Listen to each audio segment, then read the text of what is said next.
You embark on a brand new creation just like a creator. You build a small forest ecosystem inside an ordinary fish tank. Over the course of 100 days, you watch this tiny world grow from emptiness to full vitality. On the first day you begin to shape this world. You first lay soil at the bottom of the tank as the foundation. Then you add rotting wood and animal bones. This world starts in such a desolate state. Day after day goes by. New life slowly emerges from the soil and dead wood. In just 5 days, lush plants spread across the entire tank. Your tiny world welcomes its first inhabitants. Snails are the earliest small animals to appear. They feed on the newly grown tender grass and sprouts. The growth and consumption rate of plants is much faster than you expected. The problem lies with the earthworms underground. They keep burrowing through the soil, damaging the roots of many plants. To control the earthworm population, as the creator you immediately introduce new creatures. It is the Chinese fire belly newt to fulfill the hunting task you assign. Meanwhile, wonderful changes take place on the ground. Numerous mushrooms grow on that dead log. They become extremely dense in just 2.5 days. The mushrooms provide more food for the snails.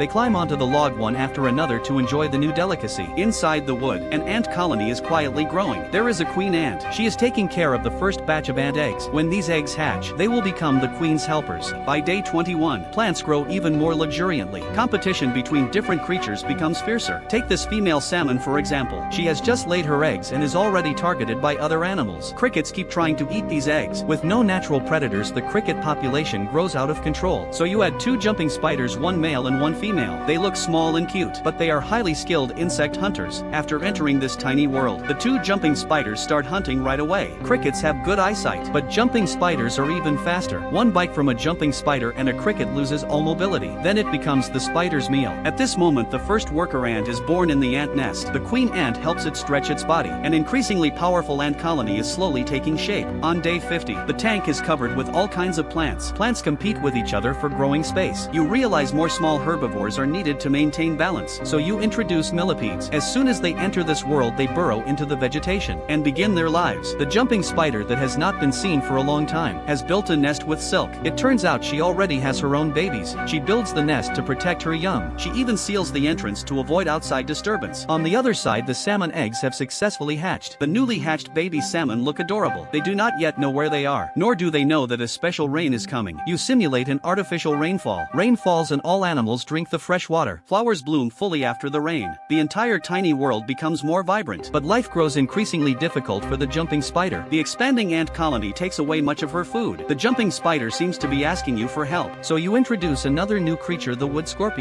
You carefully place them into the tank. Most scorpions quickly burrow into the vegetation to find safe shelter. But one accidentally wanders near the jumping spider's nest. The jumping spider is unsure if the scorpion is edible. She approaches slowly and observes carefully. The wood scorpion remains still the entire time. In the end, the jumping spider abandons this hunt. In truth, wood scorpions are not quiet at all. At night, they move around with a faint glow searching for food, showing a completely different state from daytime. On day 90, you simulate a dry season. With no rain for a long time, the ground becomes dry. You move some of the animals out in preparation, because you know that on day 94, a thunderstorm will fall on this dry land, igniting an uncontrollable fire. The flames spread quickly, burning throughout the tank, until everything turns to ashes. But this is not the end of the ecosystem. New life will still grow from the ashes. Just like the laws of nature, life cycles and renews endlessly, continuing on through round after round of changes.